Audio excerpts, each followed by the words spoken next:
As promised, I'm back with another workout, glutes and hammies edition, starting off with the abduction machine. I like to start with these before I head into something like hip thrust because it really isolates my glutes and gets them fired up and ready for my heavier movements. I like to lean forward slightly because it overall targets my glutes better. Next, we're going into Smith machine step-ups. These are no joke. In my opinion, they are one of the hardest single leg movements you can do. Try to make sure your knee doesn't pass over your toe and really push through your heel and squeeze through your glute. I literally put 10 pounds on each side and I can only do like 8 to 10 reps max. These are hard, but I love a good challenge. Going into hip thrusts, these honestly always feel the best for me on the Smith machine, even though it takes 1,000 years to set up. It's worth it for the gains. This gym doesn't have a bench that sits at a good height for me, so I put 2 plates under my feet so that the bench ends up sitting at a perfect height. It works amazing. Definitely try it if you don't have a bench that sits at about knee height for you. Next up, single leg RDL. The best way to do these is with a bench supporting your non-working leg. For me, it helps avoid any kind of awkward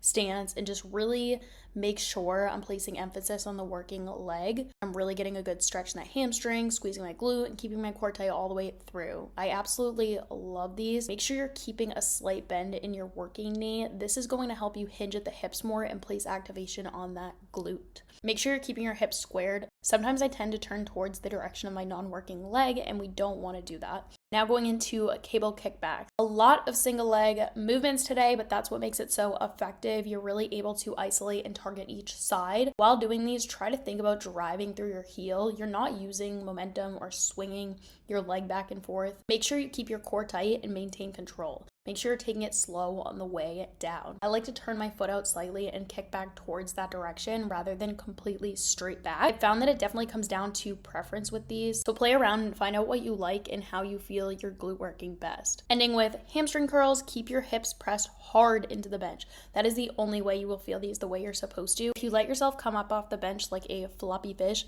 then you're gonna start feeling these in your calves and low back, and that should not be happening. If you can't avoid that, then you probably need to go lighter and slow down the movement. And we made it through. Make sure you save to try and let me know what kind of workouts you want from me. Okay, bye. See you in the next one.